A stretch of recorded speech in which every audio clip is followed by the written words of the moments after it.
All right, good evening and welcome to this school committee meeting, this scheduled meeting of the Milford School Committee. Today is Thursday, March 6th, 2025, and this meeting is being broadcast and recorded by Milford TV.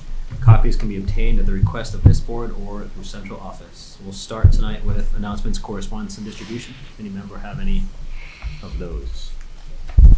All right, I just have one piece to share, which I will not share much on because we have an update coming on it, but I did receive one email related to the roof in this facility from the parents of one student here. We'll get into that in agenda item 3, so I won't get into it further at this current time. If there is nothing else, that would bring us to invitation to speak. You did, go ahead. I did. Sorry. This weekend, Academic Decathlon, which is coached by my wife, they actually did their state competition at MIT. So the kids got to spend the entire day wandering around MIT, and they had apparently a great experience. And again, Milford placed, and we're competing against the Westons and all the really competitive districts, and we do very, very, very well. So congratulations to the team. Very nice. All right, I'm gonna slow down for a second. Anything else? I know, it's coffee today. All right, now we'll move on to invitation to speak. Please, come on up. So while you're settling in at either one of those chairs, just let you know, invitation to speak is a public feedback to the school committee, allowing members to listen and understand community concerns. It's not intended for debate, and the speaker should provide their name and keep their comments to 3 minutes or less, unless otherwise extended by the chair. The full policy can be read under file BEDH, which is on our district website. So, hi, thank you for coming and thank you for joining us. Hello, my name is Catherine Reed. I actually have a student at Milford High. I do see MHS roof update on the docket. I'm actually here to voice my concern about that. I did see the news article, so I am rather concerned after also seeing my son's attendance record that the roof is affecting his health. He has been sick several times this year, and I do not think it's a coincidence due to the roof issue in the harsh winter that we've had.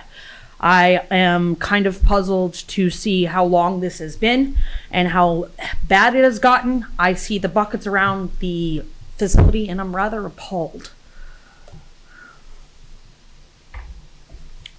So I just came here today because I'd like to get some answers on what's going to go towards that roof update. I know that there was, according to my son, there was a debate on a new high school being built somewhere down the line of future. However, I'm concerned with the next 2 years of him attending and the roof being kind of an issue at hand and needing what I would consider immediate repair. Okay, thank you. Is there anything else you'd like to share? No. Again, you guys have that on the docket. I'm here to just try to get the information and try to relay on what's going to be done because unfortunately I do think that the roof issue is affecting health concerns as well as children getting sick because they shouldn't be exposed to leaking leaks or mold in the building. Of course. That's something that they come into, 1,000+ kids come into this building a day, and that they should not be exposed to what could be harmful to their own health. All right, thank you for sharing your statements. Thank you. Thanks for coming. Thank you. All right, that will bring us to my next point, which is right into an MHS roof update. So let me just grab some extra notes here.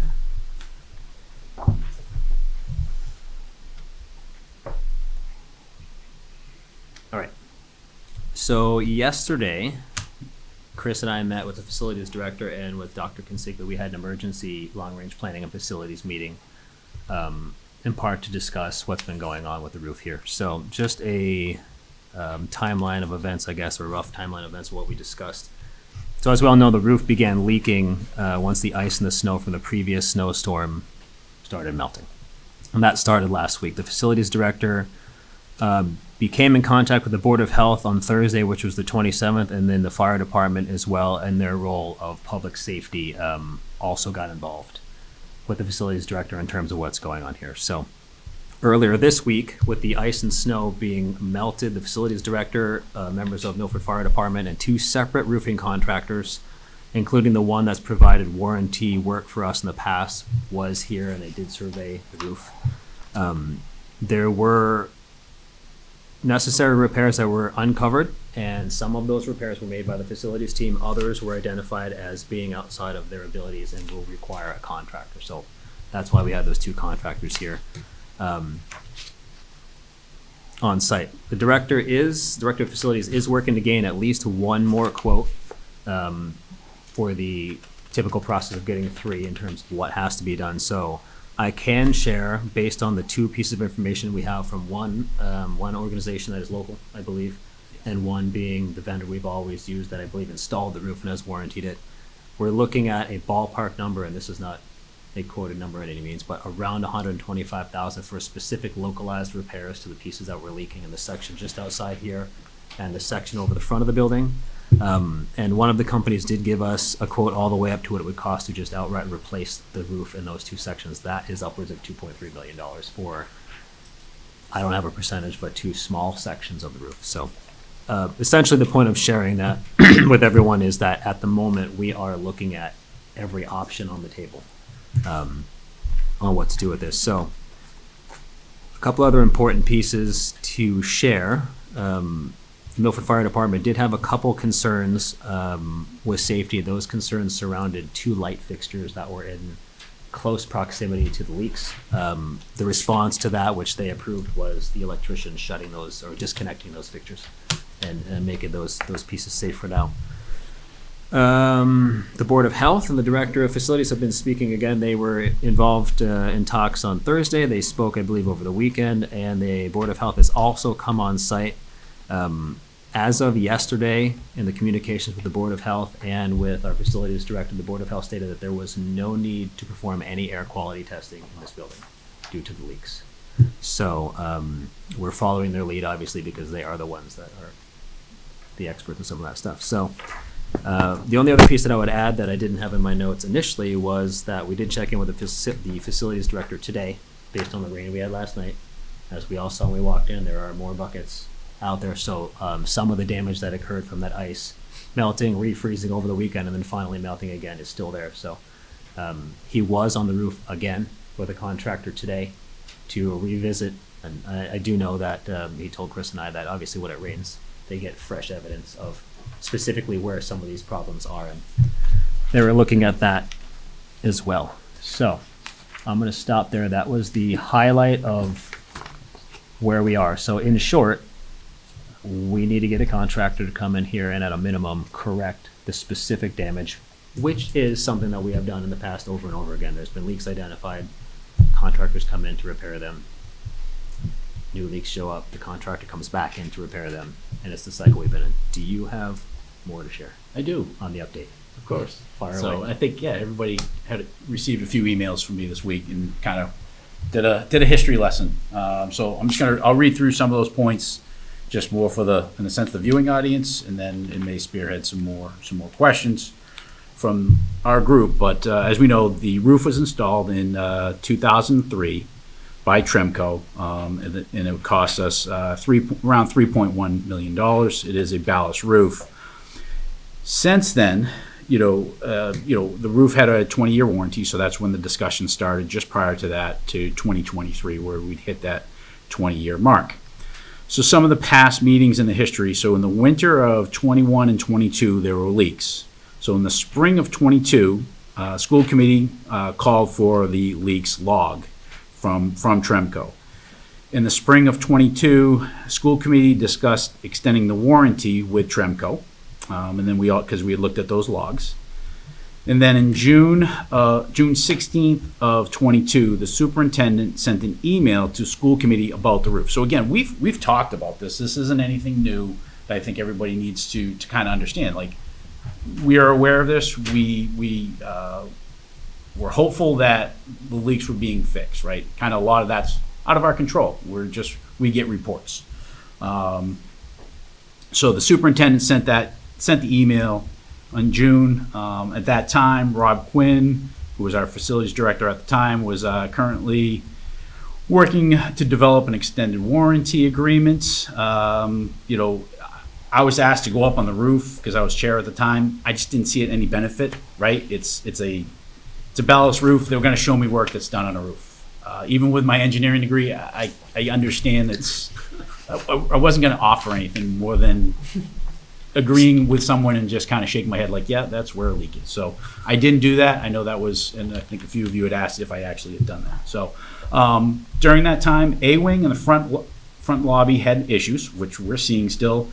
And the hopes at that time were, because our roof was still under warranty, right, because this is in 22, they would be addressed by the roof warranty vendor, okay? From there, July 20th of 22, the facilities subcommittee met with Tremco to discuss the roof itself. Tremco stated in that meeting the roof was watertight. All right, that's in the meeting minutes. Work was done on the roof section over the MHS entrance. All right, there was ponding occurring that was fixed. Obviously, that's one of the areas that's still leaking, right? And this was in July of 22. Tremco did state that additional roof work was needed to be proactive with it. And they also, recommended that we do some testing of different areas of the roof to make sure that water didn't come through and basically cause any type of damage in there. So, I think part of that, again, this group received information that the roof was watertight. That's what Tremco had. That was our vendor, right? So we can only go by what we are told on that. Obviously, we do see that there's leaks, but we look towards our facilities department. We've talked about this topic many times. Again, they said that the ponding wasn't an issue anymore, but there was some proactive work that needed to be done. Last part of it was in December of 23. The superintendent sent us an email indicating leaks in the roof again. And in that one, let's see, I'm sorry. That one, several sections of the building had multiple leaks, and this was after a significant storm in the area. There was the E-wing, the B-wing, the gym lobby, so there was extensive amounts of leaks in that. So again, nothing new. As Matt said, this most recent one, fire department came in to investigate. They didn't have any concerns other than the two light fixtures. Board of Health's been here. Carlos has been in touch with them. They don't have any concerns. They're giving it the all clear. Doesn't mean that we as this committee, we can pursue other avenues if we so deem, right? So if we feel like air quality is going to be an issue and we want to check that box off and going through with that, maybe we do. That's a discussion. So I guess, what are our next steps? I'll look to everybody else if they want to add anything or ask questions in regards to yesterday's meeting. But I think, yesterday's meeting was, it was beneficial, and it kind of went back to, and I fed this information to Carlos. So Carlos is aware of a lot of the history and just, trying to work with Carlos to be as proactive as possible. Yeah, thank you. Just to add to what Chris said, and Chris provided us with a lot of background information, some of which I had. I don't know that I could have ever found it as quickly as he did, but there's a couple of points here. One of them being that we left it a couple of years ago that the administration and the facilities director was going to look into and affect the extended warranty, which never happened. Now, an extended warranty doesn't stop a leak, but it deals with it when it happens. That never happened. I don't know why. I don't know if somebody deemed it wasn't necessary or if it was overlooked. And I just totally lost my second train of thought. It was about the testing. There was testing suggested and recommended, and it's in one of these minutes that Chris sent over that the Tremco people suggested testing the moisture content in the insulation that's on the roof below the waterproof layer, and based on those results to, I guess, pretty much develop an action plan and decide whether it needs a refurb or replacement or spot. Correct me if I'm wrong, spot repairs. Mm-hmm. And to my knowledge, that never happened either. So effectively, we've had all these problems and it's never been dealt with by facilities or our administration. And I do want to qualify that our new facilities director was not here during most of that time. I don't know if he was ever brought up to speed on these reports. I suspect that he wasn't. We've had mild winters the last 2 years. I think he was only here for one of them. So, an incident happened. Nobody expressed the urgency or the history of this. And so I'm not looking to lay blame on anybody, but there's been a lot of people that have been remiss in the responsibility on dealing with this. And maybe myself too, and maybe some of us here, but we're not operational. We give guidance, we give direction, and if it falls on deaf ears, it falls on deaf ears. So we're now, despite all of that history, we're left with a massively leaking roof. And how we're gonna go forward, and I don't know how we're gonna go forward with that. I'm looking for further discussion from this committee and facilities and administration. We were given a heat map from 2022. Correct. Is that the testing that you're talking about? It's over there. I can bring that over. Can you send that around? That identifies, number one, the two spots that we're talking about in terms of an aerial view of this building, but the heat map something I don't necessarily fully understand, other than that it may have been that moisture content test. That was before me on the facility, so just the first time I've seen it. I don't know if that is part of the assessment that you're referencing, but that's just another question of what was done with this information once it was obtained. So I hadn't seen this, or if I did, I forgot about it, to be No, we did not see totally it. honest. So that was new to you too, and we got that handed to us yesterday. Correct. So that was. So I wasn't something- there yesterday, so. No, I understand. I meant Chris. So that was something that was uncovered by Carlos in his investigation of this roof when this problem started. Yeah. So Carlos being our current facilities director. So, Is there a date on this? 2022. Yeah, so that was, so that came from that came as part of that string of emails. right. It was just never presented to us. Which is kind of That okay. I- We don't need every yeah. bit of information, Of course, but of course. it was presented to somebody, and apparently there was no. I think this Further. brings up the continued question that you have, which is, something was done by a professional, and that did not manifest into further discussion and planning that we're aware of. So, to circle this, I guess back around a bit though, even just to comment on the previous speaker, we talk a lot about a new building, and we are planning a new building, and that will be happening, but that quite frankly means absolutely nothing to anyone above 6th grade, because they're not going to see it. And they still have to come in here every day and learn and have a comfortable environment. So, where we stand right now with the current problem is, I think, it's a two-part discussion. It's a long-term discussion about what we realistically need to have this roof be as leak-free as possible between now and the time that this building is no longer used. And the other piece is where we left off yesterday's meeting. Chris and I left off yesterday's meeting, which is essentially the long-range planning subcommittee directing administration and the facilities director to go get another quote or two to get a few more professional opinions on what the best plan of action is, because again, this roof is 22, 23 years old, so it can't be expected to be perfect. But the question is, what do we do? What's the professional opinion of roofers, not mechanical engineers and computer guys, of what needs to be done to make this facility as dry as possible for the next 4 years? So. Yeah, and one more thing to add is, Carlos had those same minutes from that July 20th meeting. I sent those to Carlos because those had all the contact information, or the individuals we spoke to at Tremco.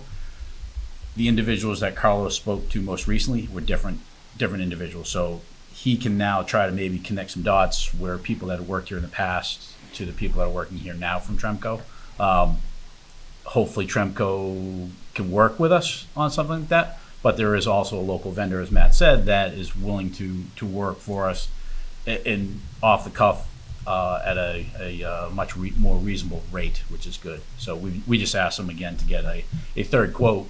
That way we can kind of compare the two, just since they're so drastically different. But I think the good news, or the news that, like Matt had said, is we're being proactive in wanting to fix this. We know that there's this roof is leaking, the ceilings, there's waterfalls going on in here, there's buckets all over the place, and it's just not a good learning environment. Like, I do not deny that, and I know that all of you probably would agree with me on that, and we want this fixed. I think the only other thing I would add is it's a ballast roof, so the roof's in a sense covered with ballast, which is like rocks. So you can't necessarily see the membrane and the cracks underneath. So in order to inspect it, you have to move all the ballast out of the way, inspect it, and move the ballast back. So it's, the inspection process would be expensive in and of itself too. So, and that's just the roof that we have. So obviously, Carlos knows about it, so hopefully he can kind of work through a better inspection process and to make sure that we can budget it appropriately, so. Thank you. I want to thank our speaker. I think as it can be hard to come here and come to these meetings, and I think it's super important that we hear from people about concerns. Certainly, we're well aware of this one, but just wanted to thank you for raising it to our attention in the manner in which you did. From my perspective, Matt, there's 3 issues. It's health, safety, and financial. So from a health standpoint, I completely respect the Board of Health's opinion. I am completely not satisfied with that answer. So I'd like to make a motion that we have an air quality test done. I've actually reached out to the Board of Health, one individual specifically who said he would contact the state and have them come and do inspection. If that's not taken care of in the next 2 weeks, I would like to make sure that we personally are ensuring that that's done. I send one of the individuals I love most in this world to this building every day, and I know thousands of other residents also do, and I think we should have that test completed. Okay. So that's my health motion. On the safety front, I just wanted to thank, go ahead. Make a motion? Yes. Can we work, let's work, I don't want to lose that. Up to $5,000 to have an air quality test done. Okay. To the extent it's not already organized in the near future. Because I think it's going to be taken care of and we won't need When to. did you talk to that person? Today, this afternoon. Right. So And who would do this inspection, Megan? The state would send out their Department of Public Health. Okay. Okay. And one second. that's something we can pay the state to come and do that? So my understanding is it As will be opposed to taken a care of. private? My understanding is it will be taken care of by the state, John. I would make a motion if it's not, that we would fund it. If that makes Okay, sense. Yeah. Okay, so motion All by better. Megan to have an air quality test done up to $5,000 if we have to pay for it. Second by Michael, all in favor. That was an easy one, thank you. Thank you, Megan. Yep, no problem. On the safety front, just want to say thanks for all the outreach. I think it's super important to have the right people coming in and looking. So it seems like at the moment that's covered. So appreciate the facility's continued work to make sure no one's slipping, falling, etc. And then on the financial front, Matt, I guess my question is, should we be talking about a warrant article to help cover this? Because town meeting's coming up. And so there's work that's going to need to be done. I don't want to get a new Yeah. roof. That's to me not fiscally responsible, but we should figure out what is the scope and just in the next month, if we want to actually bring an article forward to fund that. So I can ask Zach, okay, the deadline they gave everyone passed last Oh, sorry. Okay. week. But when I talked to him, Okay. to what Michael just said, it's a loose deadline, so I Would can- we want to frame one up now? I'll just say, Okay. when I talk to him about the budget stuff tomorrow, I Mhm. will ask him his recommendations. It may be put a blank one forward, so the placeholder is there, and you can always take it out. Do I want to make a motion to move a warrant article Thank you. forward that supports some scope of work for roof repairs at MHS, amount to be determined? Second. For discussion. Discussion. So I agree, it is a loose deadline on these, on the warrant articles. We don't even know what we would ask for today, but I do support, supporting this article for some kind of funding. We just don't know what we need yet, and we have the evaluation from 3 years ago, 2.5 years ago, 2022. But I guess this doesn't really fall into this specific discussion, but like to the point of Megan's of the article, but we have a roof that was, an 18-year life expectancy, and now we're looking at it being in 6 years if we have a new high school, and that this new high school or this addition might still have the same roof because it might go outwards, it might go left, right, front, and center, but not go up. So we might still need a roof on this building, and now we're going to be 10 years past the life expectancy, and I think that, yeah, I think they should have been addressed long ago, and it hasn't been, but we can't go backwards, so we need to go forward with this. So I totally support this, but I just want to provide some justification. And just quickly to add on to the roof needing repairs, because just for everybody's information, the cost to replace the roof would be around $10 million. So obviously with that school renovation, newness, whatever it is, looming, a $10 million investment would be very significant. At least. But yeah, and that was 22 prices, right? So, Right. but to allocate funds to fix what we currently have and make it more robust for the students that are here, I think is a great idea. So we, back when we were discussing this, one of the thoughts was we would have a, we couldn't do the warranty for whatever reason, but we would fix as needed. So I think the intent was, and I think we talked about it, every year we would put some money in the budget to have allocated to fix the roof. And I think we need to start to put that into the budget. It's a number, 20 grand, 30 grand, just a placeholder every year until, new school comes. So just my thoughts and discussion. Is that a capital article? Just to clarify. No from idea. Okay. That was just something we can discuss. I recall that specific discussion, and in some parts, I think I'll say that we missed keeping on it because I think we had some nicer weather and less snow, and it didn't necessarily hit us, and then we had boilers fail, and our attention shifted. So we did have that discussion, and from what I recall, we never really got the feedback we were looking for, which was estimates on what this would cost, so we would know how much to put aside, Yep. Okay. just in a bucket. So I think that's obviously an excellent decision to have, a discussion to have too. I would just add that my recollection is that we were going to extend the warranty, and the administration didn't do that, whether it was facilities or central office or something else. It was never our intent. We never consciously said, let's not renew the warranty, we'll fix it out of budget, or it's more cost effective to pay for the repairs. We didn't get to that discussion until it was like, oh no, we didn't renew the warranty or extend the warranty, and it was too late. So that's when let's put some money aside every year because we know it's going to keep leaking. And then, maybe I was remiss, maybe others were. We didn't put that in the budget. Maybe it was a fairly dry winter the last 2 years. And so, yeah, we own this though. We have a leaky roof. So what are we going to do, Yep, right? We can't go on like this. There's another motion? No, we're still on that motion. Still on it, yeah. The motion, oh, sorry, I apologize. This is just discussion. We have a motion and a second. The discussion's fine. Motion was made by Megan to draft an article related to repairing the roof as a placeholder for this Springtown meeting. Who was the second, Michael? Second by Michael. Is the discussion complete on this piece? All right, all in favor? Yes. Unanimous, thank you. All right. Brendan, anything else? I echo everyone's statements, right? I mean, it's obviously unacceptable that we have this situation. We made decisions as a town, as a committee in the past to see how long we can limp this along, and now we're at a really literal breaking point, which is fine. We're going to fix it. I think, part of our outreach to the community needs to address what we're talking about tonight in a way that everyone understands that, hey, we're taking this very seriously. We are being proactive while being as fiscally responsible as we can. So we're trying to balance all of it. I know it gets a little crazy on social media sites, but I think we need to be a little bit more active. I think Josh's message this past Friday, was good. I think we need a little bit more of it, to be perfectly honest. So I'd like to see more communication about this issue as we go forward. With each, new milestone that we accomplish, given out to the community. So the air quality results should be immediately released to the community. When we sign a contract to do this work, should be released to the community. So as transparent as we possibly can be, but this should be addressed. And I do, obviously take responsibility being in the seat, and we owe it to our students to fix this.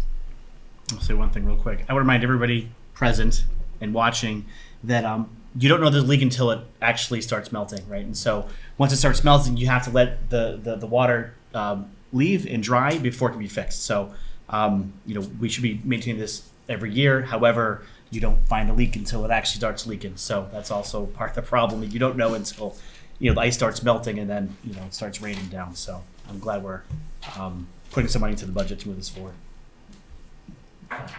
Yeah, I agree with what Mike said, and I think I kind of said it earlier. The warranty wasn't going to fix the leaks; it was going to repair the leaks after they happened. But we didn't follow through with this document here with the moisture content test, and being proactive. Then when they realized, I haven't even digested this because I'm looking over Chris's shoulder, but this never came to us, right? So we didn't, as a district, perform as we said we were going to perform back in 2022 and look at the moisture content and then decide what to do with the roof. Maybe back then it was X number of dollars to do that 50% cost repair. We didn't do that. We can't go back in time, but we didn't really embrace this, so to speak, as okay, when it leaks we're going to have to fix it. at least this committee didn't do that. Maybe somebody did, but this committee didn't do that. And I'm not trying to push the responsibility or the blame off, but I'm just trying to explain it to anybody who is not as in tune as we are. This was, everybody dropped the ball here, period. Just my opinion. I'm not speaking for anybody else here. Thank you. All right. Just going to repeat the tasks I have on my list here so that we're good to go. So we have 2 motions that were approved for air quality testing. So I will circle that one back to the Director of Facilities and Administration to say, I know we asked Board of Health if it needed to be done and they said no. Now we're going to tell them we want to do it. And then see what the process is with the state, or again, if we have to do it ourselves. The other one was getting an article drafted as soon as possible and over to Town Hall related to what could potentially cost us money to repair the roof. And we are still obviously waiting for the Director of Facilities to also have additional quotes on what the actual repairs look like. I just kind of want to add, I guess, based on hearing how you just presented this, and I don't disagree with anything, but we're not operational in a general sense. We don't get into the students and the education on a granular daily level, but we are responsible for all of these school facility buildings as a school committee. So I guess I'm a little more tense and focused on this is one of our select roles, along with budget and policy, but we have a certain level of responsibility. We don't direct the maintenance team what to do, but we have a responsibility to keep these buildings in good condition. So directly, indirectly, it's this is one of our few roles. So Yeah, this is I don't want to be remiss in that. It hits home to me. Yeah, you're right. This is on, I think, the full leadership group as a committee and administration. And we can't direct it. It's a team effort Yeah. through the administration, but I don't want to be like, we suggest this. We No, need to be a little bit more integrally involved, which we have been, which is why we have a more active facility subcommittee, which is a new name from the long range educational plan facilities, whatever it was called earlier. But no, this just hits home for me. So Yeah, and just to clarify the we's in my statement there, where we don't have administration here right now, so I'm volunteering to make sure they hear what we said immediately, so that they can act on that. So I'll let them know. all right. I'm kidding. You can. Thank you. All right, so I think that wraps up this discussion for now. I fully intend on keeping this as a line item on this agenda for the near future so we can have regular updates and carry on as we need to, so that will not come off. Take a breath now. Let's move on to, let's skip over 4 for a moment and knock out some of these other ones that I think we should be able to pass through quickly before we have another deep in-depth conversation. So let's go to agenda item 5, which is the MPS policy adoption. This was this is a minor policy change. We added to the policy that John and I kind of dug into like a year and a half ago. Just for clarification, we're talking about file BDFB, which is community Yep. use program policy. Yeah, it's just adding there that the community use director will be creating a handbook and presenting it to us yearly for approval. That's the intent. So, minor change. Any discussion on that idea? I see none. Okay, brings us to action. Motion to approve the new changes to policy file BDFB. Motion by Chris, second by Robin. And just quickly, discussion, Please. thank you, Mike, for working with the community use director, Chris Burns. I'm not sure if, was this the entire committee? If so, or All entire Chris. subcommittee? Yep. So I appreciate the work on this as we continue to refine the policies. Any further discussion? Yeah, I'll just add. Michael's done a lot of work with the community use programs and policies, and I just want to express appreciation for that too. I think we've come a long way in clarifying a lot of aspects. Excellent, thank you. All right, motion by Chris, second by Robin. All in favor? Unanimous. Thank you.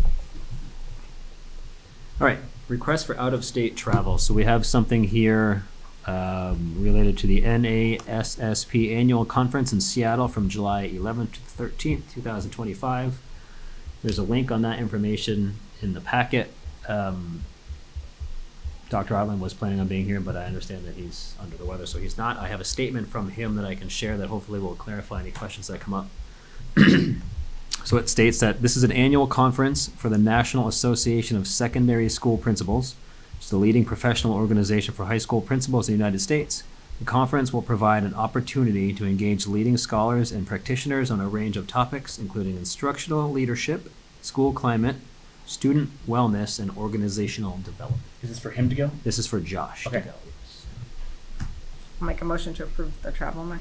Motion by Megan to approve, Second. second by Michael. Any discussion on that? Just quickly, I think it just shows that Josh is always continuing to improve his leadership with professional development and conferences like this. So certainly in support of it. Excellent. I see no other discussion. All in favor? Unanimous. Thank you. All right. On to the consent agenda. So I'm going to strike approval of warrants from this list, and the reason for that is that they were printed in, given to us before the superintendent had a chance to certify them himself, because he is traveling this week as well. So we will not have that included. So tonight's consent agenda is going to include the following: the approval of minutes from the February 27th, 2025 regular session meeting and the February 27th, 2025 executive session, which is approval only. Professional development in the amount of $3,094. And there's a personnel update tucked in there as well that will get voted on for fun. Can you pull out the personnel, You want me to pull out the personnel update? if possible? Sure, why not? I apologize also, but there's a track change in the February 27th meeting minutes. I don't think we want to approve those just yet. There's a question. There's a listed in question there, there? on section 3. So I think we should just resolve that. Okay, Sorry. let me just look at what we're looking at here. Sorry. Oh, in the red. Sorry. We can motion with an edit. We could do a motion with an edit if anyone knows the answer to that. I did. No, I did abstain. You did abstain. Okay. There we go. All right, so let me start that one over. So we're striking approval of warrant, and we're striking personnel. Sorry, It's already fixed. Update. Amazing. Right? Okay. So What red line? the consent agenda is going to include the approval of minutes for February 27, 2025 regular session, and the approval only of the February 27, 2025 executive session minutes, as well as professional development for $3,094.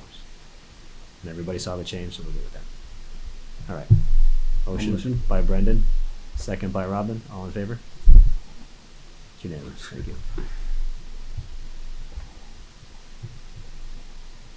All right, let me catch up. Boy, this consent agenda really saves a lot of time. I really, honestly, it shortens the paper.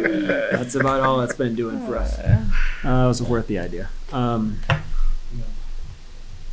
right, subcommittee updates. I'll throw that out there really quickly. Obviously, Yeah. facilities met. There was one other topic on there that I can give a high level, or you can give a high level Go one. for it, and then I'll fill in the blanks. All right.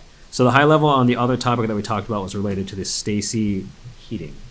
So we've obviously worked on the boilers. There's still some heating issues in certain classrooms. The facilities subcommittee met, and one of the directives was to get an outside vendor to come in and just assess the overall heating. We have high-tech, brand-new boilers. We have some new controls. We have some controls that are older than I am. We're trying to figure out what's going on there. Chris, again, in his infinite sleuthing and research this week of history Experience. lessons, he's pulled town council's history class out of his pocket. Uncovered some stuff that was done in 2019 and approved in terms of review of the system and controls, and some money that was set aside for control replacement. More information that was seemingly new to the facilities director. So there was some investigation going back to try to determine what was done with that. So that was one piece that came out of it. The other piece is that there was leftover money from an article that was related to the boilers at Stacy. And the discussion circled around a bit of whether or not some of that money can be used for other HVAC component pieces. that seemed to be a little bit up in the air on some of the stuff we wanted to do in terms of a engineering study, which is called out in the article. Replacing an HVAC unit in the auditorium to help with the heating and cooling in there may or may not fit. So there's some more discussion that has to happen, but the facilities director is gathering multiple quotes on an engineering study at a minimum for the controls and the heating system at Stacy, and we need to get some clarification on whether or not that can include electrical and plumbing in terms of like all of the core systems. Did I miss anything? No, I'll just add, yeah, thank you for that update on that part of it. Again, I sat there too and did the digging, and I think, as Matt said, the most glaring piece of information was the $92,000 that was allocated at the fall of 2019 town meeting, right? And that was as it was worded in town meeting, the last phase of a five-year process of upgrading the HVAC equipment, controls, and software. I know there's been some questions and concerns that nothing's been done at Stacy. This actually tells a little bit different story, at least that's what we've been told. So again, going back to about 2014 to 2015, ending in 2019 for $92,000, there was work done at Stacy, and we just invested $1.2 million in the heating system. So old building, and I don't disagree that things are not functioning as we had hoped in that building right now. So as Matt said, we told Carlos, or not told, excuse me. We asked Carlos, hey, can you go back?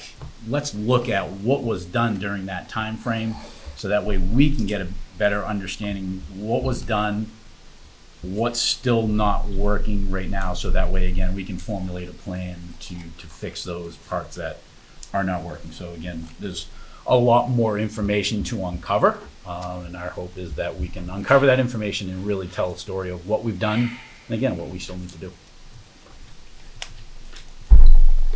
John? So I did miss the past several facility subcommittee meetings, but I was there at the meeting over the winter break, and what I asked for, and some of this I had not recognized, that we had that money that was appropriated in 2019 and it wasn't fully expended, as far as I know, right? I'm not sure on that. I don't think it was. In 2019, far predates our new facilities director. But what I'm looking for as one member of the committee and the facility subcommittee member, in the facility subcommittee, is an answer on what's it going to take to get this system working the way it was designed in 1995 or 1996 when this building was renovated. I hear a lot of chatter about, oh, we can put a new energy management system in, and we can do this, and the pneumatic controls are failing. Well, what's it going to take to get it working the way it was designed? Let's start. That's my benchmark. That's the question I asked. I don't have that answer yet.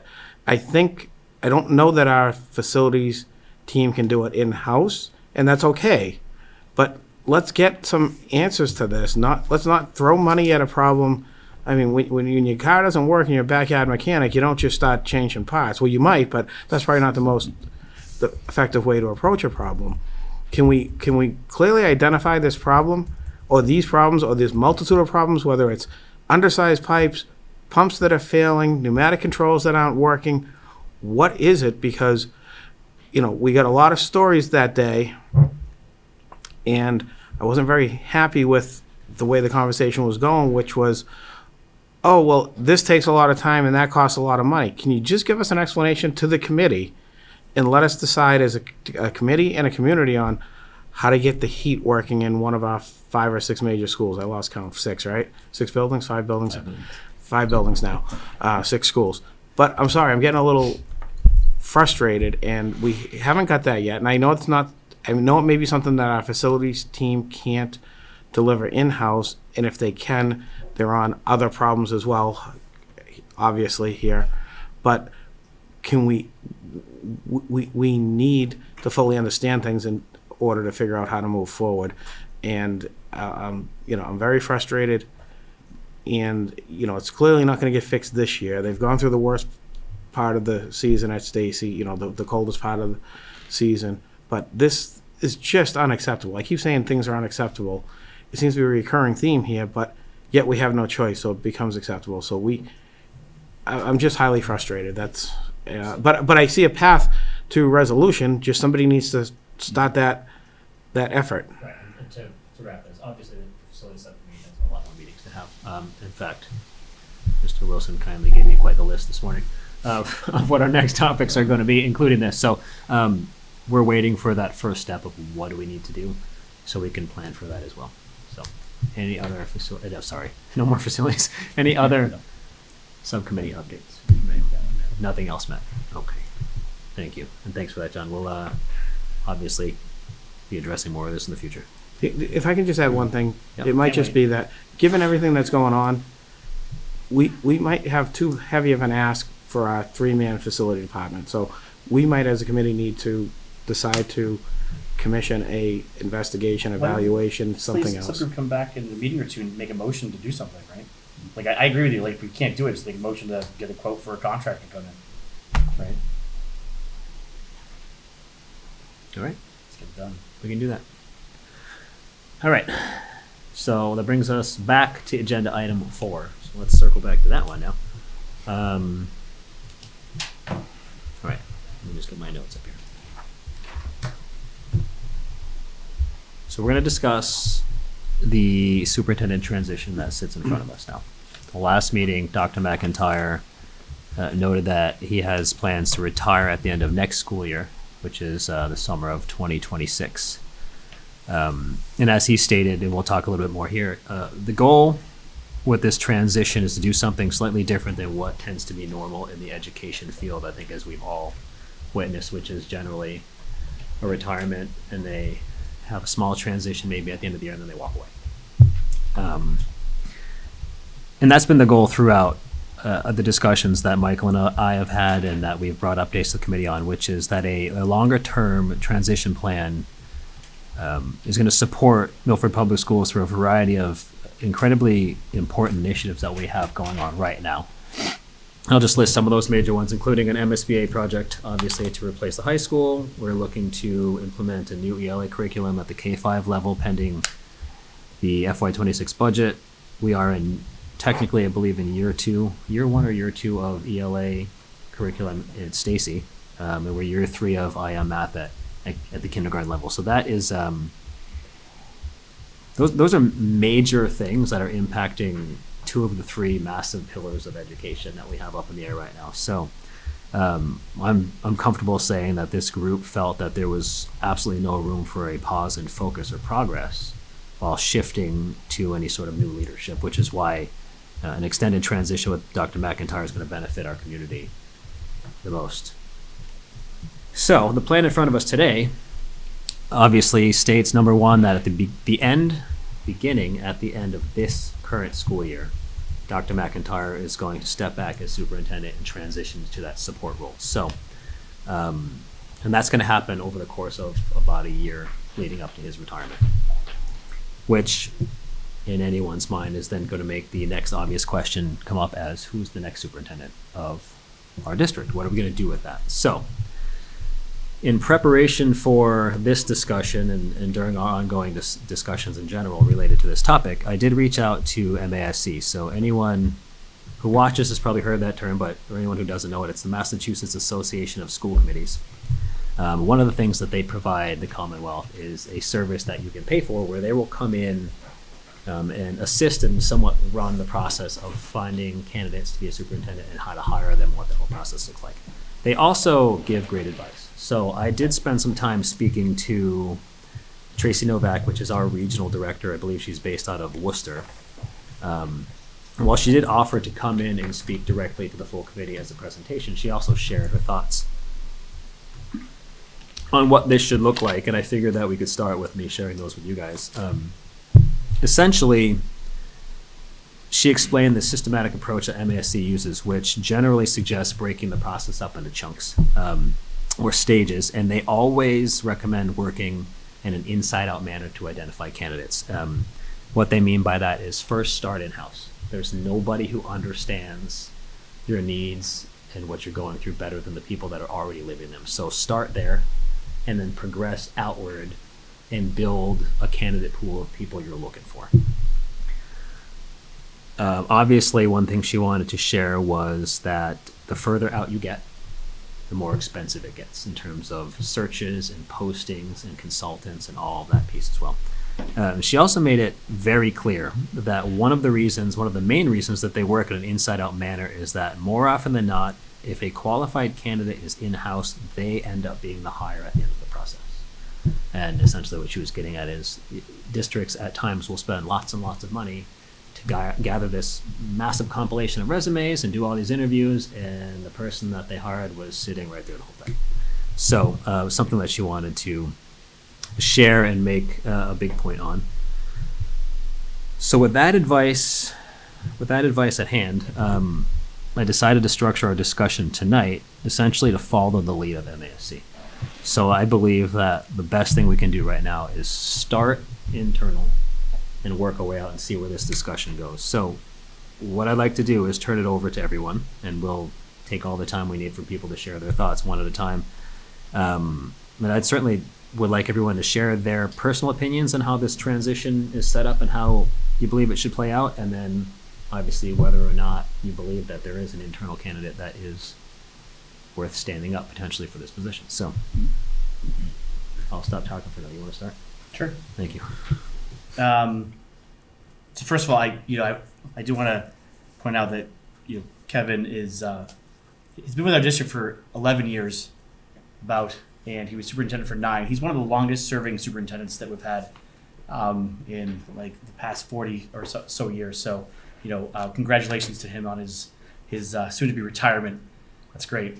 As far as what we should do next, I like the idea of looking in and then looking out, and putting some thought into this. I obviously the internal hire would be less disruptive to the district. It would be obviously a smoother transition, less costly, et cetera, et cetera. And we do have an assistant superintendent who's been training for this job for quite a number of years, and he's been in our district for like 25 years. So I think we needed to have a serious discussion on focusing on the assistant superintendent, just like the police and fire do. They tend to promote their deputies. Those positions are training to take over as the leader of the district. So I think it makes perfect sense for us to look inside first before we even think about going outside. The idea of going outside to me is you meet some random people for 4 or 5 hours and they're putting on their best show for you, and versus somebody who you've been in the district for 20 plus years and who's competent and trusted and does a good job. So personally, I'm a fan of looking inside first. So that's my 2 thoughts. I definitely support the looking inside, Matt. Obviously, as a member of this community, quite biased in thinking that we have the best people. So definitely would like to start there. The one piece that I don't want to get lost in this process is our discussion. And when I say our, I mean the school committee, parents, students, the community. What do we want in a superintendent? Because I think we should take the time to think about that before we fully complete a process that identifies an individual. And so just taking the time in the process to make sure identifying our needs is a piece that I would just like to see included. And I appreciate certainly all of Dr. McIntyre's work with us over the last more than a decade, and really appreciate that he's giving us time to figure all this out, because as you alluded to, we have a lot going on. And so it's great that we'll be able to navigate this transition in a productive manner in the best way for our students and staff. So I have a lot of thoughts about the process. I think Meg's point, though, is very important. So before kind of going too far down, I don't know if folks would entertain even tonight just taking a moment and starting to think about what are some of our priorities for the next superintendent. Because I do think it's difficult to have a discussion fully about what we envision and what that would look like without knowing what our district goals are. So that's something that, if we have space tonight, I would love to have part of that conversation too.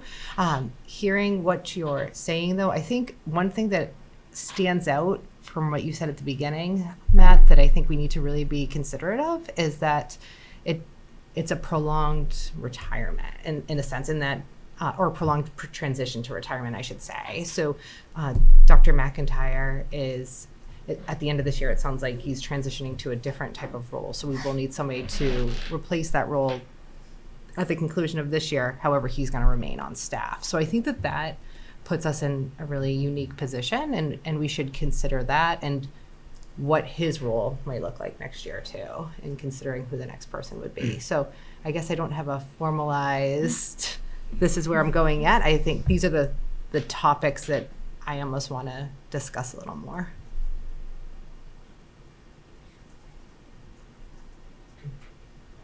Yeah, I wrote down a few thoughts just to kind of collect my thoughts here. So, first, I'd like to thank Dr. McIntyre for his several decades of service to public education. I think one theme that Dr. McIntyre has had is the main goal of delivering the highest education possible to our students. On the outside, Milford Public Schools can seem like a pretty challenging district, and as you can tell from our meeting tonight, it is. But that's not a bad thing. Our challenges range from who we are as a community, which is a broad and diverse community that we have. But this is not something to fear; it's actually something to embrace. These traits are a point of strength, and I think Dr. McIntyre, over the 10 plus years he's been here, has shown a lot of empathy and grace through his role here. It's truly an accomplishment he's gotten this far, and I wish him and his family a long and healthy retirement. For us as a committee, this is another important milestone that we get to have a decision on, and I'm excited for it. As we've all alluded to, there's a lot of balls in the air, and we should take this decision with all the merits that we're trying to uphold of what this means for us as a community. I think, as we are the stewards of the largest town budget and the most important industry the town of Milford produces, we should consider these options that are before us with great care. I think, as Matt alluded to with the conversation at the state level, looking in makes the most sense for lots of different reasons. And I really would like to start there.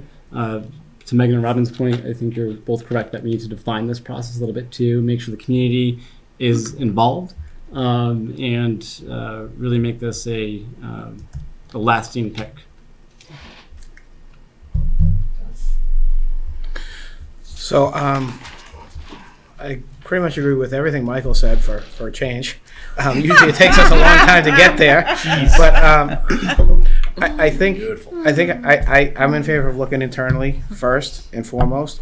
I think that when you promote internally, right? We had two recent examples on the town side. We had the fire chief that was promoted internally, and the one predating him and the one preceding him, and then we have a police chief search committee that looked, nationwide and ended up promoting from within. So I think we probably have one or more people here that are eminently qualified to succeed Dr. McIntyre.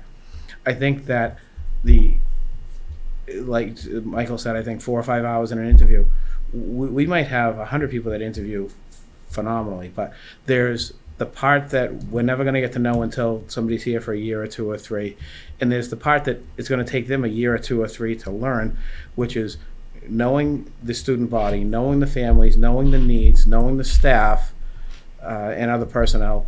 Obviously, you have to be eminently qualified, So, but I'm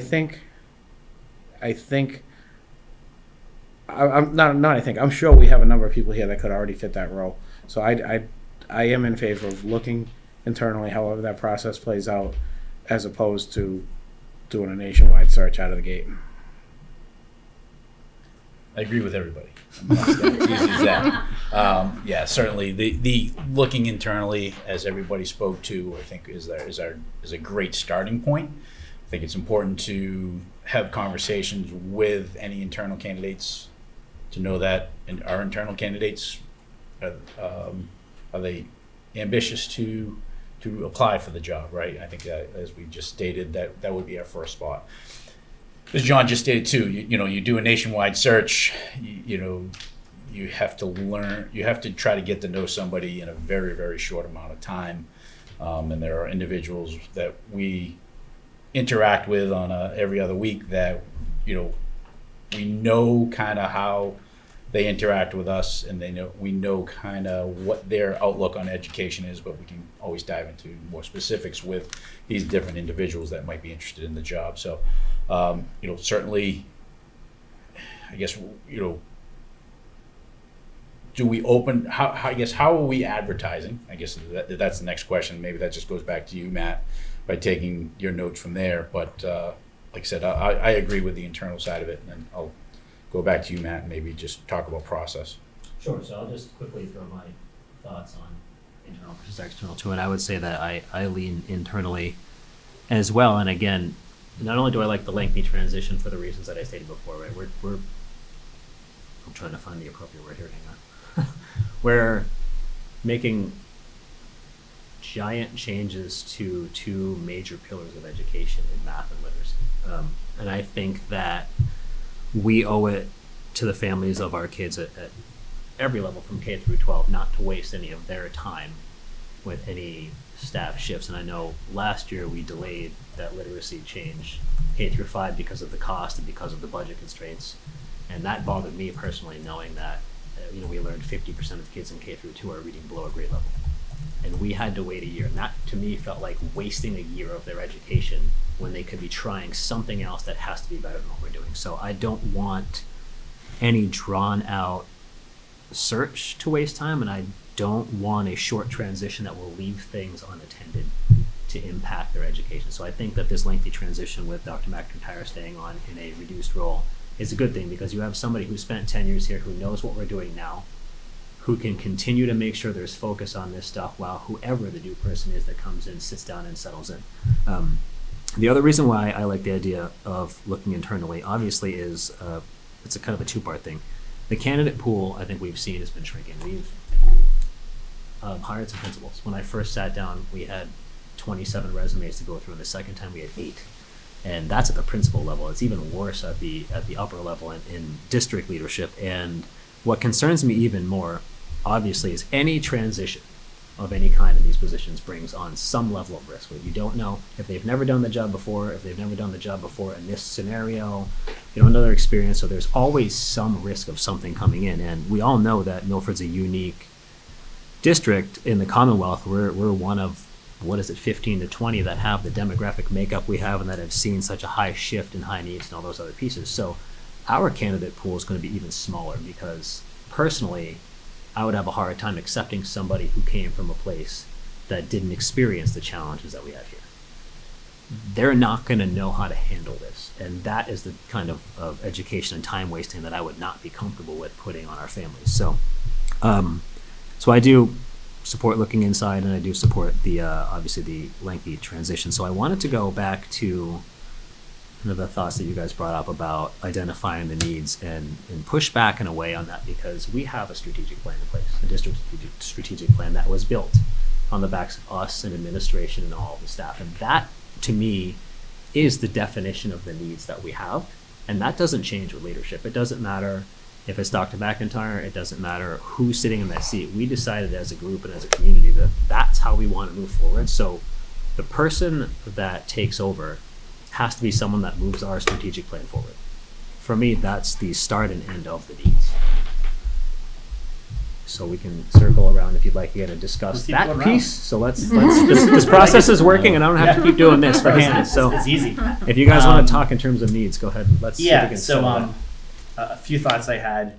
One, I do like the idea of the assistant superintendent now and in the future being trained to take over as a superintendent. Right? I generally love that model. I like how the police do it. I like how the fire does it. I always assumed when I came on school committee that that's what the assistant superintendent did. They're training to take over that job, right? So that's my thoughts here. But to Meg's point, what do we want in a superintendent? So I jotted some things down. So when I think of like our current assistant superintendent, strategic planning, right? He talks about the strategic plan all the time, right? So I'm like, that's a big one. And I mostly agree with you, Matt. We might set it, but we still want somebody who embraces it, right? Absolutely. And so I think that's really important. Student-centered focus. I think clearly, yeah, he's great. Resource management, fiscal responsibility. I think that's why, if you've ever seen our business manager and the assistant superintendent work together. They work really well together, right? So you lean on the strengths that you don't have, right? Community engagement and stakeholder collaboration.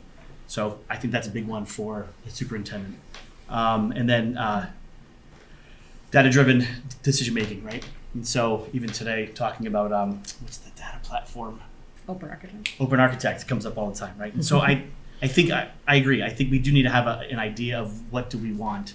I think for me, being on school committee, the number one thing that I want is that when I ask for information that we get it, right? And just knowing that we have this kind of new central office, and I mean, even today, getting that list of grants, I forgot I asked for it 3 weeks ago, and I think Meg reached out, hey, did you ever get that? I was like, oh, wait, shoot. And then boom, there it is, page 9. And that's collaboration, right? And so it was like, that's so refreshing to make sure. So I think that's super important. As far as your question about what we do with like the new assistant superintendent, right? I think that's a decision we make after we figure out what to do. And then that person is helping us figure out what is needed next, right? Do we need another assistant superintendent? Do we need a director of curriculum first? Or do we need whatever? Like, I don't have an answer for that, but I would like for that person to, tell us and work with us what do we need. And this is really good timing because we're in budget season. So if we need to start to carve some money out, now is the time to do this, right? So those are my thoughts. I also like the idea of, when Matt says we're looking inside, I think the more granular is you look inside if you have a person. If you don't, you look inside, you have a pool of people, and then you start, and then you go out, right? Again, we have an assistant superintendent. So I think that needs to be seriously discussed. I'm in favor of that, obviously. I would love to see, Craig be our next superintendent for those reasons. And lastly, I think, because to Meg's point, we have a great district, we have great teachers. It sends a message to the district that we promote within. If you are, doing your job, you're excelling, and you're welcome, and we want to keep that community going. So I don't know. I think it's a win-win-win everywhere. So that's my 2 thoughts. Before we move on to a clarifying question that popped up, you talked about the transition and what that role looks like. Were you speaking of hiring a new assistant superintendent, or were you talking about what Dr. McIntyre is going to do? So what Dr. McIntyre's role would be, and just keeping in the back of my mind what potential impact that could have on the budget. Okay, so I do want to, in terms of budget talks, I think you're right. What does that do in terms of budget? Do we need an assistant superintendent or not? What the role is, though, I think it's important to know that we only have a handful of positions that we have a say in. So what that role becomes is going to be the responsibility of what the new superintendent decides to make them. So to that point, if the decision is they're going to be the assistant superintendent, then we don't have anything to fill. If the decision is, I'm just making things up, you're going to do X, Y, and Z projects and we still need this, right? That's a discussion that I think we have to have in a way, but also isn't ours. You know what I mean? It's being that we're right on the line of budget time.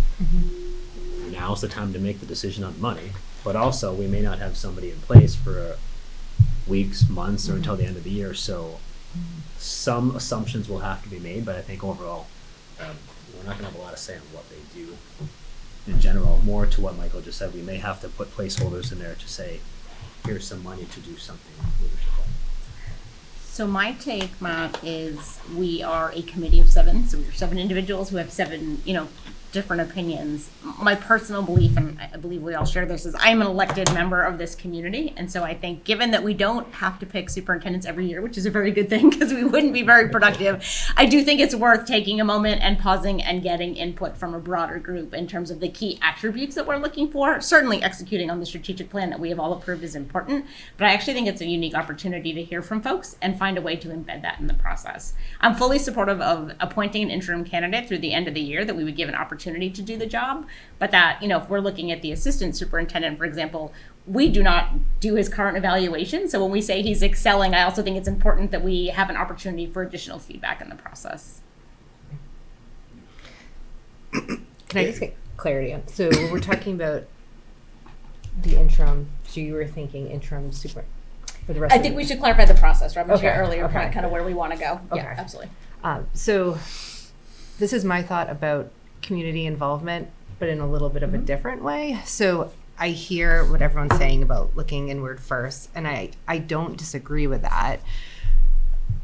We are a committee of 7, and we represent the broader community. That being said, I do like having the ability to have a community forum, having just other community members being able to be part of the process.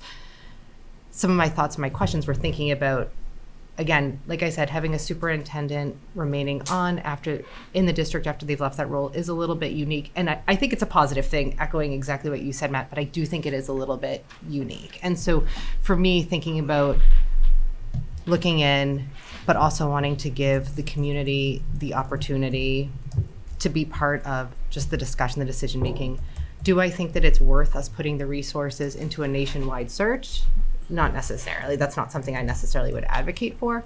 But do I think doing something small locally that the community can have input on and have open forums? I don't think that's a bad idea. And while we're figuring it out, if we did want to appoint someone in the interim, I also would be in support of that. But I just wanted to keep our thoughts open about how we can get feedback and just be sure that the person we're elevating in this role or the person we're bringing into this role absolutely is the best person for the Milford Public Schools. Yeah, I think the theme of the night is transparency, right? Transparency with the roof, transparency with the heating system at Stacy, transparency with this process. It would be a terrible miss to not include the community in some fashion. It does not have to be this long, drawn-out process. I mean, we have the first person in, I don't know how many months actually comes to the invitation to speak, which I really do appreciate. You have no idea how much it actually makes my heart happy.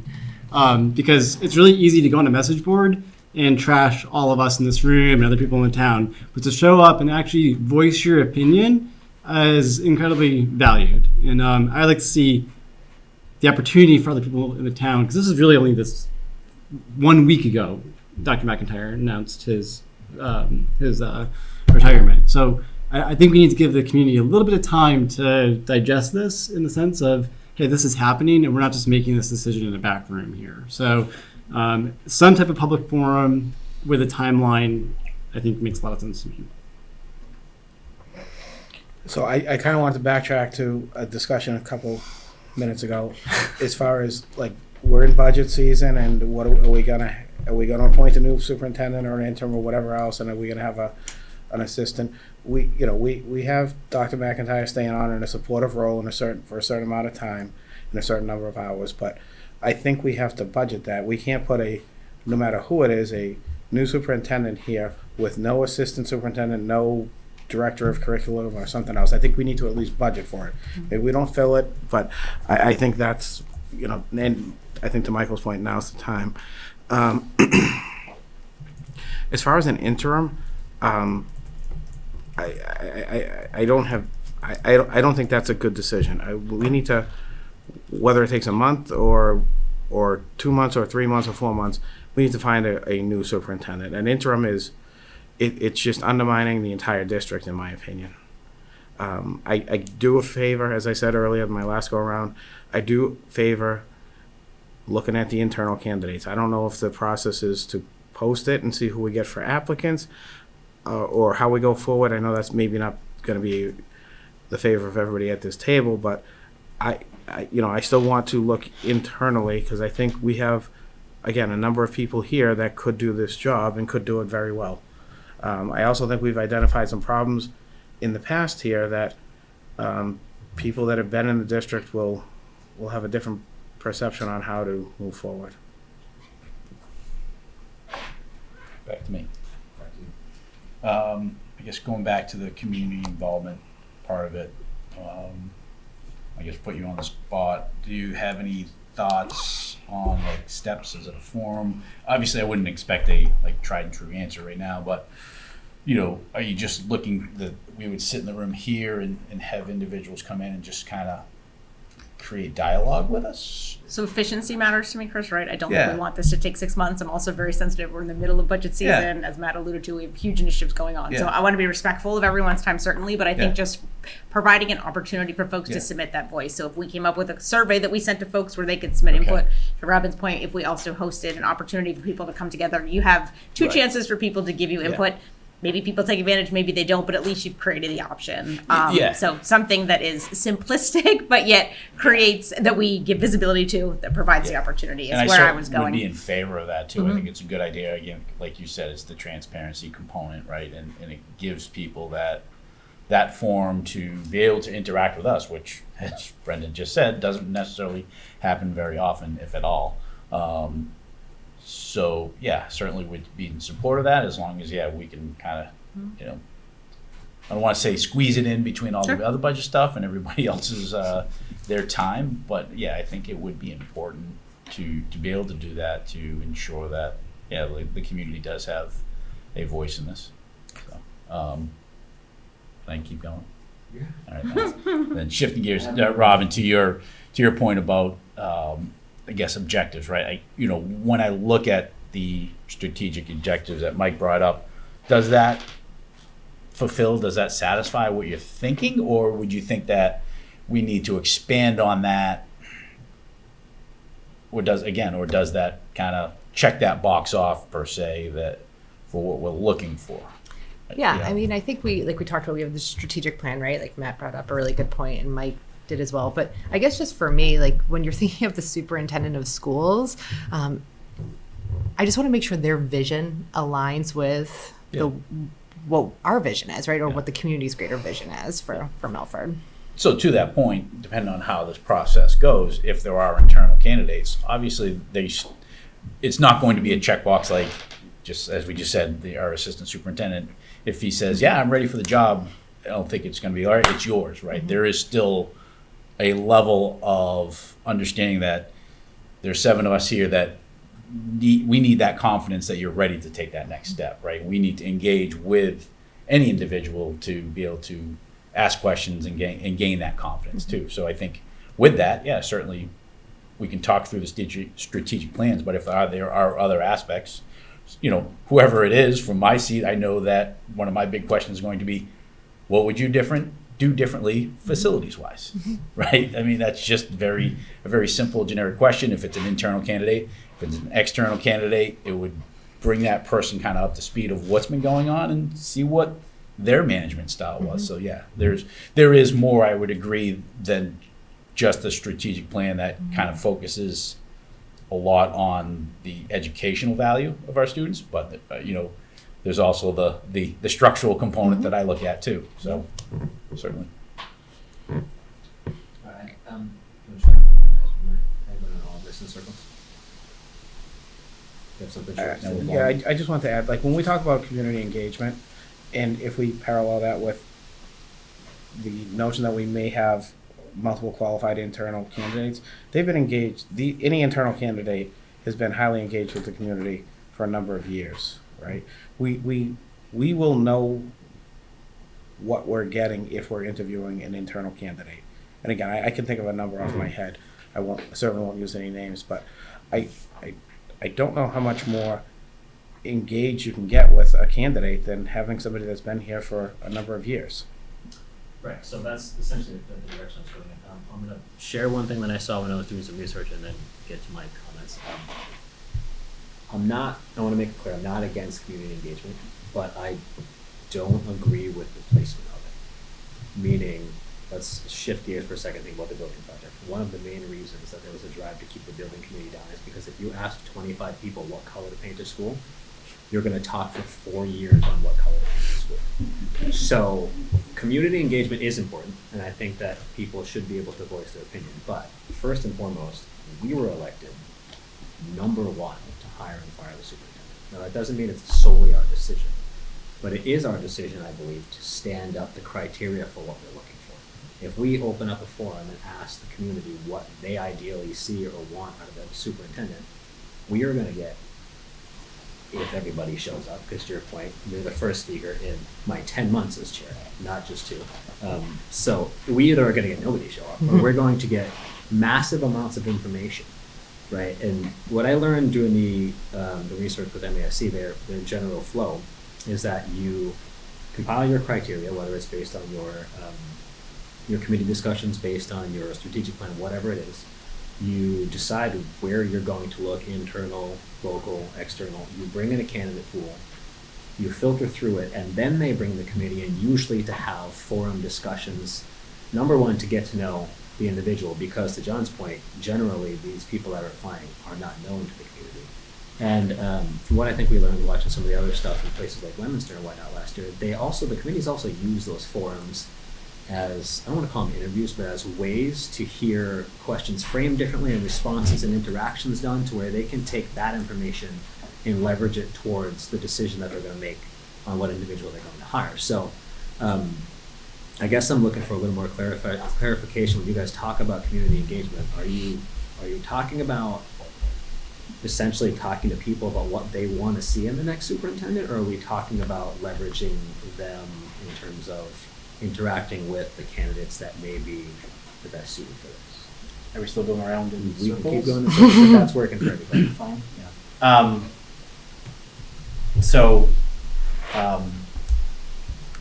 I really don't like the idea of interim. I don't think we need it. July 1st is the date, so we have plenty of time, right? So, I also I think John kind of said it. Again, we have this structure in place, and to say to the person who may take that position, oh, we're going to make you interim, hold while we go do some other things. That's weird to me. I'd rather go through a shorter process to get to where we're going. In talking to town council, MASC, looking at other schools, I watched some interviews last year when they were remote, and so as Matt said, we are the people elected to hire, fire, manage, superintendent. Great. We can solicit community feedback, whatever we want for things, right? And that makes sense too. But from a process perspective, I guess what we need to decide is, one, we can hire who we want. So like the process, we could decide tonight, this is the person, right? We could decide, hey, we want to spend a couple more meetings to talk about what we want as superintendent, just to make sure that the person who we're thinking about might fit it, or do we want to start to open it up? I guess I'm concerned when we start to open it up, that now turns into a whole process, right? And we want to waste that time when we generally have an idea, that we do have some qualified people internal, right? And so I want to be mindful. And going back to the public comment, I think there's really good times for public comment, right? And I'm confused on what the public comment would do, right? So to Matt's point, we would ask the public for some information. Now, if we were going to create like a nationwide search, and we would bring a search committee in, and that would be a mix of people, that makes sense to me 100%, because now it's a net new person, and we want to get a whole bunch of different opinions on this person we've never met. But in this case, I'm not sure. We're asking the public who's not intimately involved in these discussions to participate without a clear end state. So I don't understand what would we be asking, and how we would feed that into the process to make a better decision, I guess is what I'm saying. I'm not really against it. I just I don't know. I want to be careful about not turning this into a 6-month process. And as soon as we start going down that path, I'm thinking this is a long process now. So I apologize to people in the interest circle again. But his comment reminded me of something that I was told by the MASC rep, which is, while we are not at the end of the window for hiring superintendents, we are really close to when she would say, if you don't have a plan now, you're not going to have one until next year. More than a half dozen districts have already made their decision, and there are 3 or 4 that are in their finalist round, including Marlborough, who has their 2 finalists announced. So just keep that in mind too. I know that probably should have made my list of important updates, but when I talked to her 2 weeks ago, I believe her comment was that I wouldn't tell you to hurry up yet, but we're not far from that statement. So just to keep that in everybody's mind too. So Michael's last comment clarified something for me. So I would like to make a motion that we do not go down the interim superintendent path and we just move this process forward to find a full-time superintendent. So just to like take that off the table is one thing. Second. This should be easy. Motion Okay. by Megan to not follow an interim tag option, second by Michael, all in favor. So we don't need to talk about that anymore. Okay. So that's one thing. So, Good process, I okay. like that. So, surprise. Megan's on fire with motions. The commentary on the feedback for me, and I'm just going to be like transparency, right, Brendan? This is one thing that has irritated me, Matt, the entire time I've sat in this role. The one thing I've tried to continually push for, and we've never made happen, is to get staff feedback on the superintendent evaluation. And it drives me, I'm upset that we don't find a way to do that because I think it's a really valuable piece of the process. So at a minimum, I would like to see some feedback in what the team of however many hundreds that, you know, report eventually into this individual value, are looking for, think that we need as part of this process. So when I say community, you know, I do think more broadly, but at a minimum, I would like to see that be embedded in this. So I I will think that that is end there. an excellent clarification. Are we allowed to do that? Well, here's, I was it's not on the person, Michael, it's on the I- role. What do Hold we? on. I think the struggle, right, to what you're saying and the challenge that we've always faced is our role and our communication responsibilities to the superintendent. It is not to directly interface with staff on things like this, which is, I think, the gray area that while I was losing my mind what the rule is, what the regulation change was, while the line drawn in the sand between operations and school committee is very helpful in a lot of ways, this is one of those ways where it makes it hard to do the job thoroughly. So I agree with you. That is something that has always made it hard. If we had a willing superintendent to do that. If it was that agreed changes. as part of the process, it was explained to me it could be done, and we just have never mechanically gotten all the way through that. So it's just something I think is important. Yeah. And I'm gonna stop interrupting, sir. Go ahead. That's all right. So especially, and this is just my opinion, but considering especially interim is off the table, which I'm fine with that. I voted in favor of that too. I don't know that we lose anything by having it be a posted position locally for 10 days, just to see if we get any other applicants. And if we did, and the committee liked multiple people, at that point, I think what you were referring to, like the community forum like they do in Leominster, that would make sense. If we had multiple candidates that we thought could equally do the job well. So in that situation, I think I still would want a community forum if we had the need to. We could post it and just one internal candidate could apply and nobody else, and that's very possible too. I just, in my opinion, I don't think we lose anything by posting it locally, especially soon if we're trying to get the process going. What do we gain? The opportunity for either someone else internally or in the local community that we might not even know could be in the applicant pool that would be a good fit.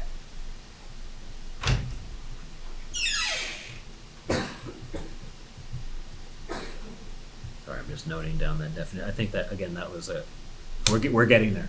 We're getting there, going around the community, No, I think, with staff, and maybe that's the place. Is your idea like Identify first and then do it. open it up like, well, I guess locally would just be like a posting here and then we just see what happens. So and again, there's no, as you stated, there is no, as MSC told me, no legal requirement for us to do anything outside of have this discussion in public. So we can choose 10 days, 5 days, direct hire. It's literally what we decide as a group to do. And the only reason I said 10 days was I think that's standard for what we do in the district. Yeah, it's like 10 or 14 or something, yeah. Can I just ask a question? And I'm sorry because I was coughing, I couldn't hear Robin over my own coughing.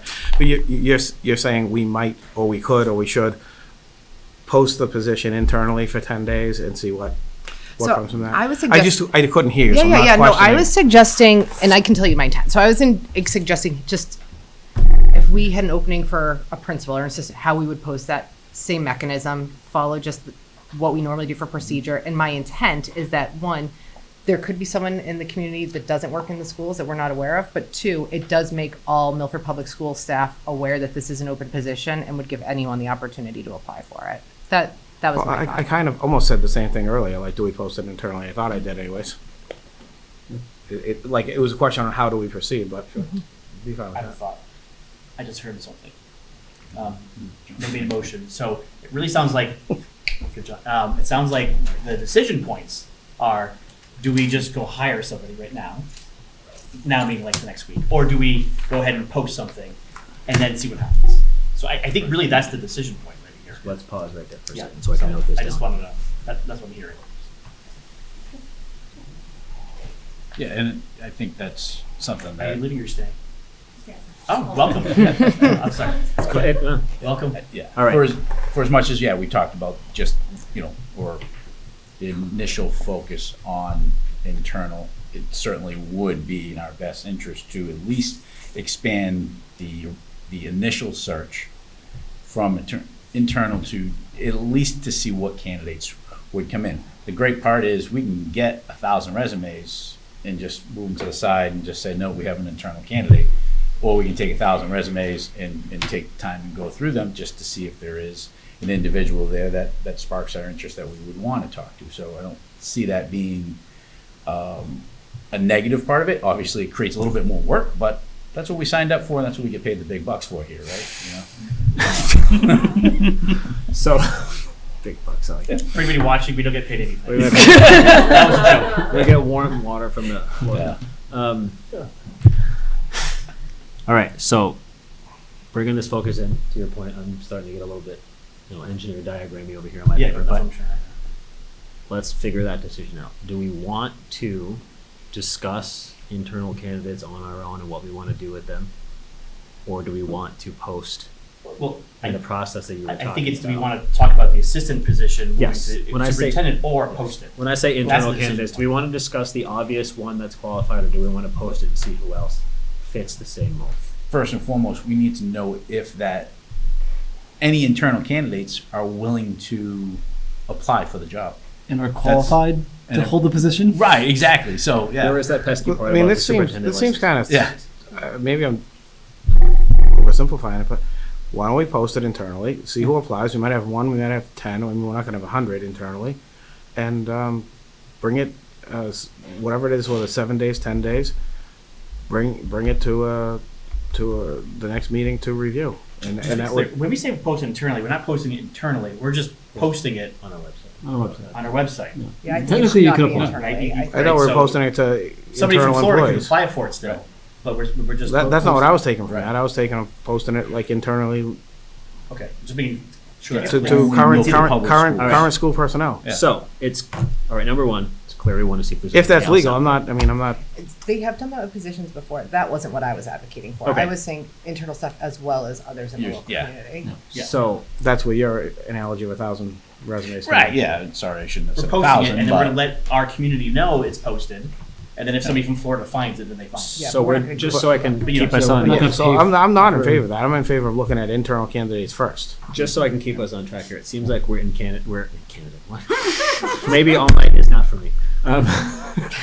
It seems as though we are in favor of, at a minimum, opening it up to see if there are other individuals who may be interested in this position other than the obvious assistant superintendent we have now. So the question right now is, are we asking that of internal candidates only, or are we asking it of internal and local? To me, there's no difference between local and Florida, whoever just said Florida, Yeah. right? As soon as if it's not internal to Milford Public Schools staff, then it's open to the cloud of the internet and anyone can apply from anywhere, and that will be a decision down the road on what we choose to review as applicants, I would think. I think I said a question in there, but I don't know. I'll make a motion that we post the position for whatever the typical time is, 10 or 14 days, and just post it and see what happens. post And I it, think see that what gives additional validation that if we end up with an internal candidate, that the internal candidate's the best person for the job, so I don't see any harm in doing that. I'll second that. But can we post it tomorrow? Discussion. Yeah, post it. Yeah, no, post it immediately. Yeah. Yeah. All right, I so, mean, 10 days. Sure? so, 10 hold on. Motion by Megan to post, with the timeframe is open right now, to post Short, small 10 to timeframe, 14 yeah. days. Yeah, the minimum time frame Okay. required, that's required. Hold on. But there is no minimum according to our chair. I was told that the minimum that I think to Robin's Our point standard. before, she was referencing what we do with all the other positions. The precedents. The precedent we have put forward Yeah. for open positions.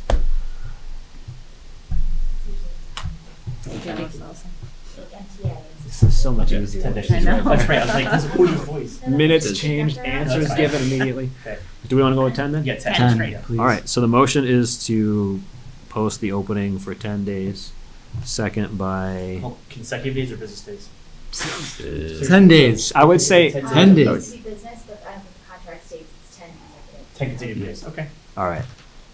10 Do days. you want to amend the motion? Do you follow? where I was Absolutely, going 10 there? consecutive, we will post the position for 10 consecutive days. Thank you. I'll second. Discussion? Yes, discussion, go ahead. Do we have a boilerplate Great question. job posting from the MASC that is ready to rock and roll here? Great question. Or do we need to be very specific to the Milford Public Schools? That's the next thing. Yeah. As I look over towards the person that's going to post it. I have the postings, prior postings, if you Okay. wanted to see it. and edit Yeah, so it. For, I would you let the chair and vice chair go through it first, so we don't have to come back? was trying to speak. Okay. Sorry. No, Wait a yeah, minute, no, hold on. great point. That's, I was just gonna say that. Same thing, but We'll work with Melissa and see what she Yeah. has. Do we need to amend that? Yeah, so I will make a motion that we post a position for the superintendent of schools for 10 consecutive days, as may need to be modified in collaboration with the chair and vice chair. I'll second. She's better at this than me. I don't know to write this down. Motion by Megan, second by Brendan. Any more discussion? John? Yeah, I just want to be on the record for saying I think I'm obviously much more in favor of looking internally before looking at outside candidates for all of the reasons that were stated here. We could have, you can have you can have 4 highly qualified superintendents, and one fits really well in, a neighboring town, Holliston or Hopkinton, and one fits really well in Framingham, one fits really well in Weston. And there's so much to this job that is specific and unique to Milford that I think I would want to exhaust our pool here rather than look for, like, to Michael's point, a 4 or 5 hour interview process from somebody we've never met before. But so for that reason, I'm in favor of looking internally first, but that's not the motion on the table. But I wanted to qualify that with the discussion. Okay. The only other thing I would add to that discussion before we carry on with that decision is that I'll double check, but I believe, don't quote me yet, that the first step to reviewing those applications would be a lot like what we did with the school business administrator, where that is an executive session thing where we can sit down and review what was given. So, depending upon when we get it posted, timeline, we should be able to do an executive session next meeting to review any applications that came in, and then we would then bring forward the ones that we deem, I'm gonna say Qualified. worthy, that's not appropriate, qualified or worth having a further So discussion. if I can ask a question on the process, are we gonna take that meeting to get every resume, and if we have 100, we're gonna look at it that night, or are we gonna have a screening committee? I think I it's- think we have to. I think think we the have to have every single resume that night. I think the discussion would come up for that. I think, to your point, if I mean, we can't, if If this we- is our hire of 7, we can't have 2, no disrespect to you and Michael, No. to weed No, out. no, here, no. so. If Not we at get all. 100 resumes, no, maybe that We this get has to 100, be. we say, hey, we we're have 100 reviewing 100 resumes. that night. We need to meet. I don't- And we can, I think, receive the resumes in advance. We certainly can't discuss them, but that gives us a day or two to Yes. individually digest the. Thank you for clarifying. The point that I think is important to make is, number one, I don't know what the rule is in terms of whether it's all or not. I think this is an all decision the whole way. All 7 have to be involved. Whether or not we create a screening committee that breaks that pile up and brings other people in to help, I think is a decision we can make if we get I 300 wasn't referring to resumes. other people. I was As we referring to follow the us same 7. process as a business Exactly, administrator. exactly. I think that So- worked pretty well. Yeah, I Yeah. would say that it would be a discussion. If there's any discussion about them, that has to happen in executive session. Yes, we are allowed to review what comes in ahead of time on our own. We just can't talk about it as we know. Agreed. Okay. And then if we have 100, we may be there all night, or we may break that up into multiple meetings to tackle it. But that's a future problem, Yeah. depending upon what that application pool looks like. Okay, motion by Megan, second by Brendan. All in favor on posting. It's unanimous. Okay. Motion to adjourn. I believe we pause Yeah. at that moment. I think we can, any more thoughts, but I think the decision-making stops currently. Unless there's more you want us to look into. Let me think. Sure. Sorry. No, that's okay. You carry on. We're still ahead of schedule, generally. We're done, aren't we? No, I lost my thought, so. Okay. All right, so we will try to do what we have to get it posted, and then Or do we want to communicate this to, like, do we want to send out an email, like, at all, Dr. McIntyre announces retirement? That's what I would assume would get emailed out to the district. And like, the normal the process. posting is here. We'll consult with our expert on what happened with the normal Yeah. process. is. we'll figure out the proper communication for how that goes. That seems like that is an excellent thing to slide into one of the weekly emails. It may be a little late for that considering it's Thursday night, but we can always send special ones. They don't cost anything. All right. Hold on. There was something else we wanted to do. Future agenda. Future agenda items. Thank you. Any future agenda items? No. Other than we have more Superintendent facilities, we have more facilities discussions to Yeah, have. actually, well, yeah, that would be the one thing, is just to make sure that we capture facilities, Yeah. and more discussions there. I know it'll more start with the subcommittee, but I know that the rest of the committee will be very interested in on what's being discussed. Right. Can And I as just layer onto that, Matt? Yeah, please. Can we just ensure that we're factoring in the capital plan? I feel like we haven't necessarily done an update of that with anything that Carlos may have identified, just to make sure that that iteration's also happening. we started that discussion, but we didn't really get far. Just as it's happening, Yeah. that can be We, part of the I process. do believe that we sat down, Okay. so we will. We're going to sit down and try to, I think, organize Okay, the thanks. thoughts appropriately. Thank you. And as I noted before, we will keep the roof as a standing agenda item for the foreseeable future, so that anything that comes up, we can just openly talk about, and we don't have to worry about messing that piece up. So just note that down. All right. Anything else? No. All right. Motion to adjourn. So moved. Motion by Michael. Second by Robin. All in favor? Thank you. Good. I thought you weren't going to say yes. Good night. Aye.